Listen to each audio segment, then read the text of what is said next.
Assalamualaikum warahmatullahi wabarakatuh. Saya Hairina Mutia. Saat ini saya sedang melaksanakan kuliah pengabdian masyarakat dari rumah. Untuk kita rakyat kecil ini terasa lah dampaknya bagi perekonomian kita ini ya. Kalau dibilang cukup ya nasib, tapi ya karena keadaan ya dipusip-pusip lah. Karena 4 bulan libur, jadi banyak yang lupa huruf hijaiyahnya. Semangat anak-anak itu berbeda. Pengaruh guru, omset di guru menurun. Pelaksanaan sekolah tidak boleh dilakukan sepenuhnya di sekolah. Jadi virus ini memberikan dampak yang sangat besar bagi semua orang, mulai dari perubahan perekonomian, pendidikan, juga perubahan gaya hidup. Maka pemerintah memberlakukan social distancing. Jika menunggu sampai pandemi berakhir, akan sangat sulit untuk memenuhi kebutuhan hidup.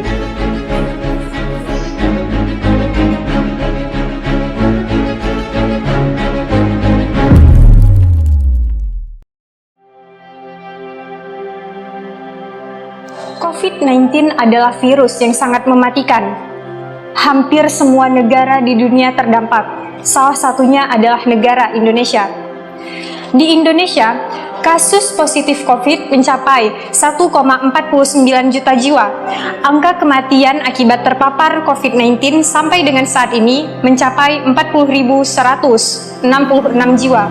Virus ini memberikan dampak yang sangat besar bagi semua orang, mulai dari perubahan perekonomian, pendidikan, juga perubahan gaya hidup. Maka, pemerintah memberlakukan social distancing. Saat situasi yang sangat berbahaya seperti ini, para pedagang tetap berjuang demi memenuhi kebutuhan hidup.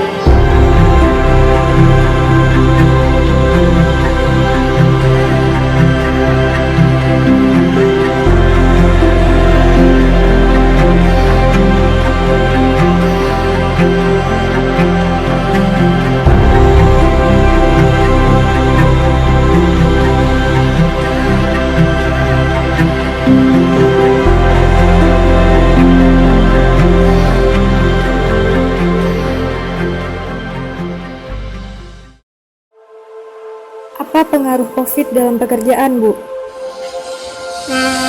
Pengaruhnya cukup raya dalam hal ekonomi, daya beli kurang tak kalaunya. Dalam pekerjaan saya rasa banyaklah pengaruhnya. Untuk kita rakyat kecil ini terasa lah dampaknya bagi perekonomian kita ini ya. Bagaimana peningkatan ekonomi secara material sebelum ada COVID dan sesudah ada COVID ini, Bu? Sebelum COVID, alhamdulillah lumayan lah. Tapi setelah COVID-nya, rumah belohana, rumah sekolah ditutup, jadi otomatis pembeli kurang. Sebelum COVID, alhamdulillah ada lah, lumayan lah bisa untuk cari makanan. Untuk hari-hari bisa lah, begitu.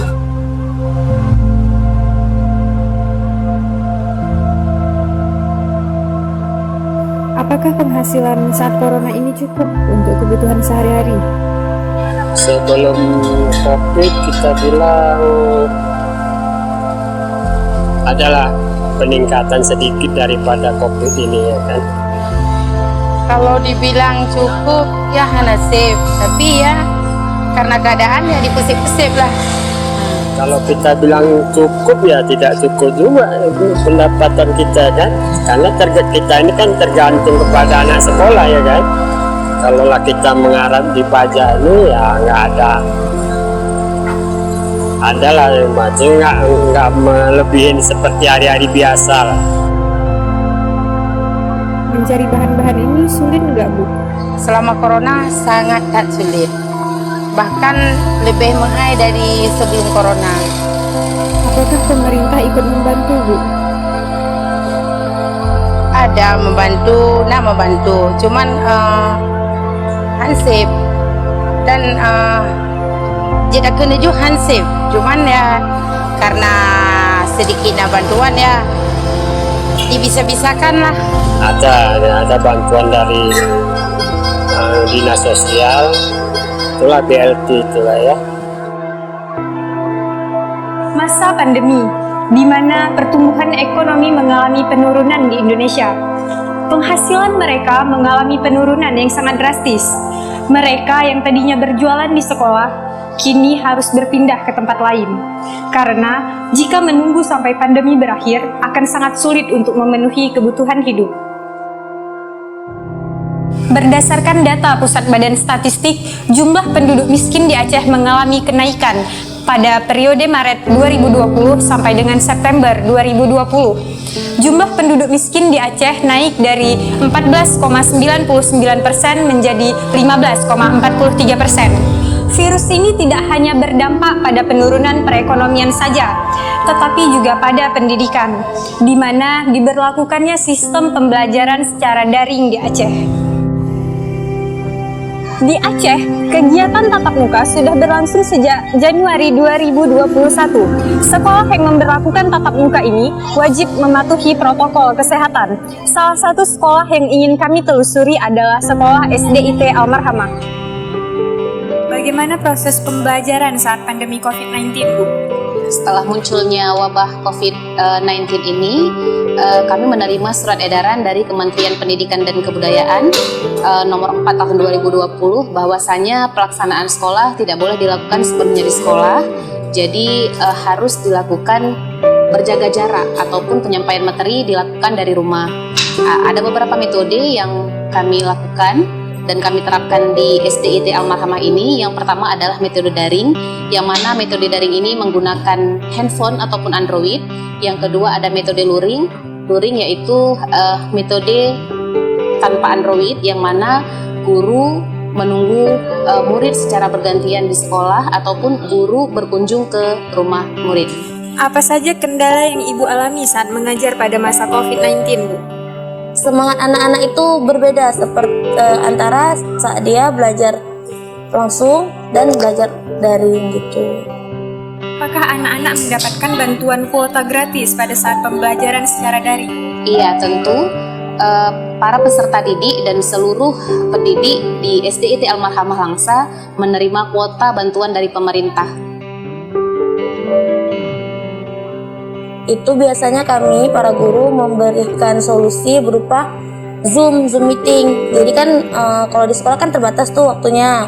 Jadi kami membuat pembelajaran Zoom meeting untuk mengajar materi dan membuat video pembelajaran yang kami upload ke YouTube. Jadi anak-anak kami kasih link dan mereka belajar secara mandiri. Kalau misalnya mereka kurang mengerti, bisa dikomunikasikan lagi via grup WA.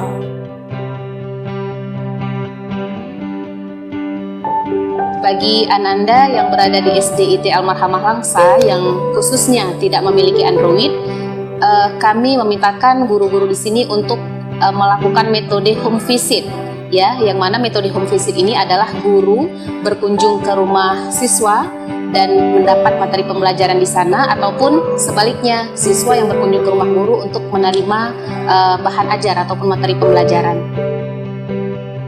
Pada awal pandemi, di SDIT Almarhamah melakukan pembelajaran secara daring. Kini diberlakukannya sistem pergantian jam. Artinya, pada jam 7.30 sampai dengan 10.30, maka yang diwajibkan melakukan kegiatan pembelajaran yaitu siswa-siswi dari kelas 1 sampai dengan kelas 3. Kemudian pada jam 11 sampai dengan jam 14, siswa-siswi dari kelas 4 sampai dengan kelas 6. Tak hanya pada proses pembelajaran di pendidikan formal yang mengalami dampak akibat pandemi, tetapi pendidikan non-formal pun mengalami dampak akibat pandemi COVID-19. Salah satunya adalah TPQ At-Taqwa.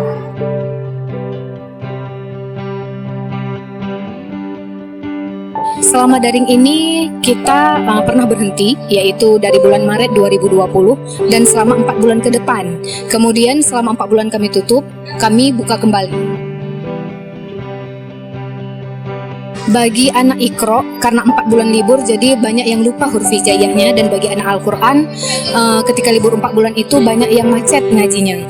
Ketika banyak orang tua yang komplain terhadap anak-anak ini ngajinya banyak yang lupa, kami buka kembali. Murid-murid di TPQ At-Taqwa ini harus berhenti mengaji akibat pandemi COVID-19 selama 4 bulan lamanya. Kini, kegiatan pembelajaran di TPQ At-Taqwa sudah berjalan dengan normal. Tak hanya pada ekonomi dan pendidikan saja, tetapi pandemi COVID-19 juga berdampak pada pariwisata di seluruh dunia. Salah satunya adalah Kota Langsa. Saya telah melakukan survei ke salah satu destinasi wisata di Kota Langsa, yaitu Kebun Villa Indah.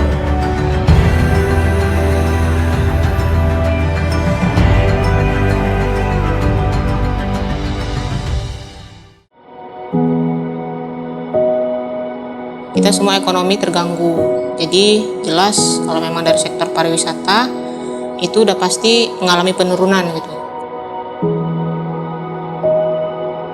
Kalau sebelum COVID kita di Kebun Villa Indah alhamdulillah ramai pengunjung.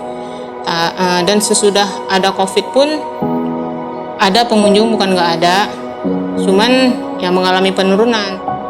Selama pandemi COVID-19, destinasi wisata di Kota Langsa mengalami penurunan pendapatan. Penurunan pendapatan ini dikarenakan penurunan pengunjung wisatawan yang datang dari luar Langsa, yang disebabkan oleh pandemi COVID-19 dan pemerintah yang memberlakukan social distancing.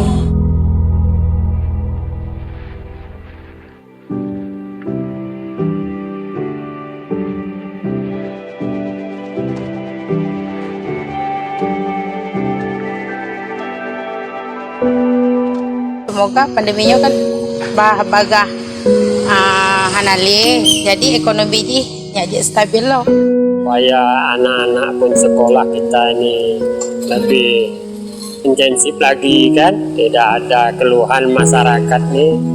Sehingga anak-anak dan guru seluruhnya bisa berkumpul lagi bersama-sama di sekolah, menikmati suasana alam di sekolah tanpa adanya lagi rasa khawatir ataupun cemas terhadap virus ini. Dan kita bisa belajar seperti sedia kala dan dalam keadaan normal. Semoga COVID-19 ini cepat selesai ya, cepat berakhir.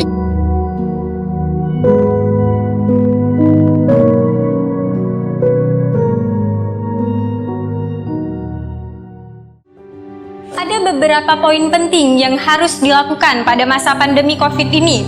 Para pelaku usaha harus tetap bertahan hidup di tengah pandemi COVID ini, dan mereka harus lebih produktif sehingga mampu menyesuaikan dengan kondisi pasar. Untuk lembaga pendidikan, guru, siswa, dan orang tua harus lebih aktif dan efektif dalam proses pembelajaran.